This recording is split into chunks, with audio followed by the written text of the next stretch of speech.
Lost monorail resorts of Magic Kingdom are truly a wild ride. The first thing that they were going to do in the 1970s was the Persian resort, and this was actually going to be fully sponsored and paid for by the Shah of Iran, but right after this was proposed, the Iranian Revolution happened, so obviously this fell through.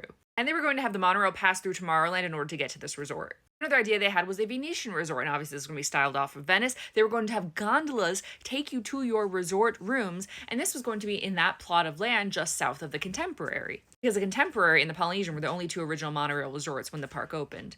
But there was still one more. The next one was the Asian resort. This was actually going to be where Grand Floridian is now, because that one wasn't built until about 10 years later, and they got so close to making this one that they even renamed the road right in front of it Asian Way. Okay, that's great, but why didn't they make these resorts? What stopped them? This is where the Persian resort was going to be. Bada bing, bada boom, have the little Tomorrowland railway monorail. The Venetian was going to be down here. But this land ended up being unstable for building, and so they can't put anything on it. The Asian was scrapped because Michael Eisner came in and didn't like it, but it got the farthest along. Grand Floridian and the Contemporary were made. That was phase 1, and phase 2 was supposed to be these 3 resorts. However, the oil embargo in 1973 kept people from tourism. Okay, they weren't using cars. It was scrapped, and when Michael Eisner came in, he didn't like the Asian one, so he made Grand Floridian, and he loved the Venetian idea, but the land wasn't suitable. Come on, we all know that Port Orleans Riverside is the best resort. This isn't up for discussion.